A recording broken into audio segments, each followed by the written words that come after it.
Dale Carnegie was an American writer and author and one of the first self-help gurus in history. How to Win Friends and Influence People is one of the best-selling books ever and the best-selling book in the self-help genre.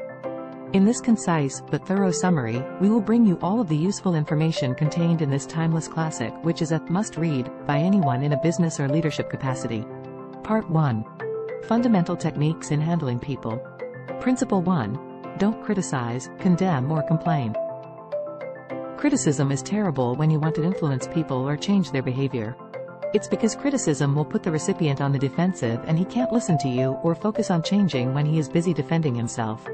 The opposite might actually happen. To protect his ego, he will make up a story to rationalize that he isn't so wrong after all. And that you're a jerk. Principle 2. Give honest and sincere appreciation.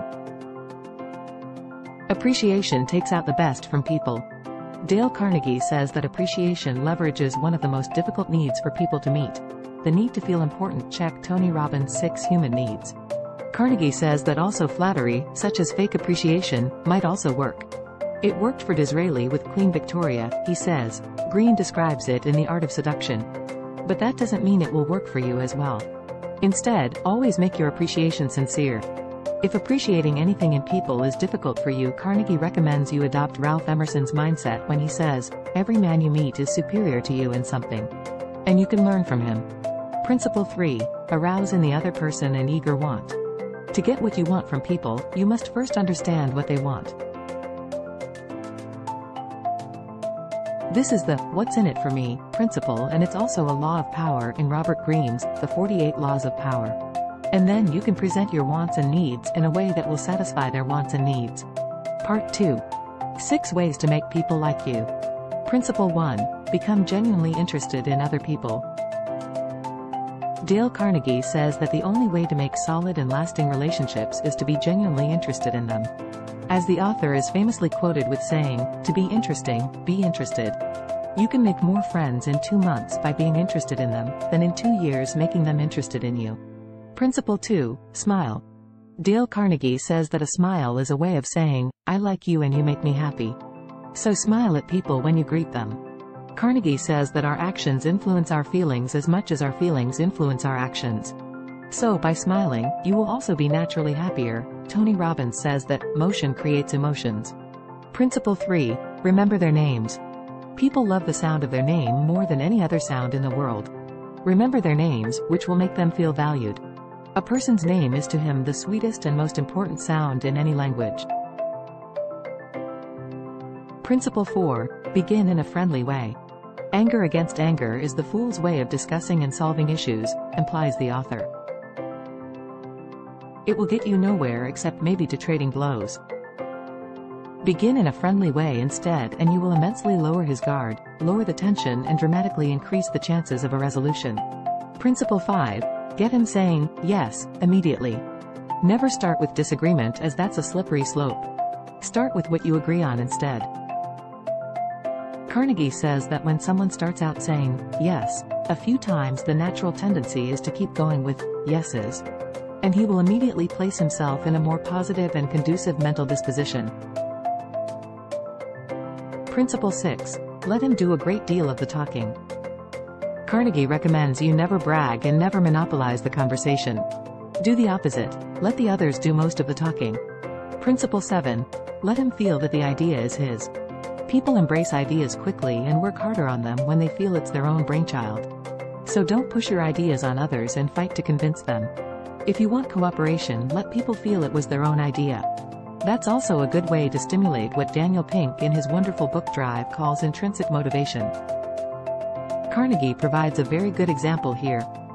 He tells the story of a customer who was struggling among different choices of course. Instead of pitching the products, the salesman asked the person what features of product mattered most to him. As he described the product, the prospect came to his own conclusions as to what he should buy. And he happily bought. It was his own idea. Principle 8. Try to see things from his point of view. Our natural tendency is to judge people and immediately think we're right and they're wrong. But the world is rarely, if ever, so cut and dry. And one of the biggest secrets to doing well with people is always to see the situation from their point of view as well. Dale Carnegie says if you only take one thing away from How to Win Friends and Influence People, it should be that of making a habit of looking at interactions from the other people's perspective. Not to simply understand their opinion, but why they are even having those opinions in the first place. Principle 9. Be sympathetic with his ideas and desires. Carnegie says that people ache for understanding and sympathy. Instead of giving them the battle they expect, he suggests one sentence that will put to rest any argument. Try saying this: I don't blame you for feeling the way you feel. If I were you, I would feel exactly the same way. So simple, yet such genius. Principle 10. Appeal to the nobler motives. Dale Carnegie says that when you appeal to nobler motives, you will make people want to rise up to the noble trait that you bestow upon them. Principle 11. Dramatize your ideas. Dramatizing your idea basically means having good marketing for your product. Simply stating the truth is not enough, you have to make it appealing. Principle 12. Throw down a challenge. When nothing else works, Dale Carnegie recommends you make it a challenge so that people want to win as if it were a game. This is the same concept games use and which has become famous today as gamification. Put a score on the game, and people will work hard to increase that number. Part 4. Be a leader, how to change people. Principle 1. Begin with praise and honest appreciation. Dale Carnegie says that if you must criticize someone, first find something good they have done and begin with that. The author also highlights the danger of the word, but, which negates anything you previously said. Don't say what a poor communicator would say. For example, don't say, you did great, but. Instead say what an influencer or superior communicator would say, you did great and you can do even better if. Principle 2. Call attention to people's mistakes indirectly. Same as for criticizing, directly pointing out people's mistakes is a surefire way to put them on the defensive. Telling someone, you've done a mistake, is like telling people, you're wrong. And it hurts the most when done publicly. Principle 3. Talk about your own mistakes before criticizing him. Dale Carnegie says it's easier to take criticism when the person criticizing us admits to his mistakes or his own imperfection.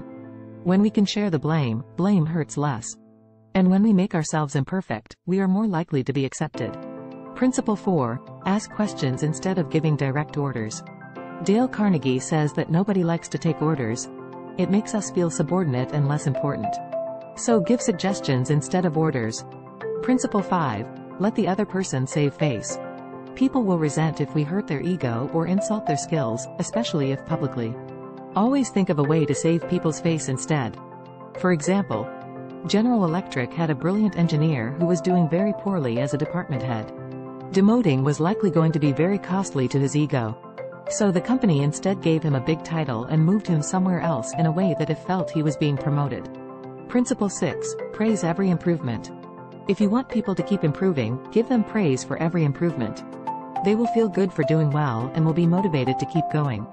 Carnegie is basically suggesting here to use positive reinforcement in what in psychology is known as operant conditioning. Principle 7. Give him a fine reputation to live up to. When you give people a good reputation, the tendency is to act in accordance with that reputation. It's partly because being found to be not as good would hurt us, and partially because we want to keep that good trait real. Identity drives behavior, so when people start liking and believing in a new identity, they will act accordingly. Principle 8. Encourage. Make the fault seem easy to correct. If a task seems too big or if people feel like they are far too unskilled to accomplish it, they will lose heart and fail to act. Encourage them instead, build up their ego, and make the effort seem within their grasp. Then they will be motivated to act. Principle 9. Make him happy about doing what you suggest. When you want someone to do something, make them feel happy and proud of the task at hand. Tell them their rare skills and talent make them the best fit for the job. Part 5. Making your home life happier. This section was included in the original book, but not in the revised version. It could indeed be easily summarized by saying that all previous principles apply to your relationship as well. The most interesting for me were: don't nag, criticize. Don't try to change your partner. Give honest appreciation. Don't overemphasize the details. Read a good book on the sexual side of marriage. In summation, How to Win Friends and Influence People presents great and timeless social advice. It's based on sound psychology, and even if you're an advanced student of the social arts, it's still a great refresher.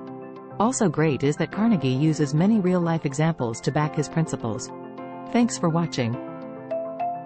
Until next time, we remain Business Brian USA.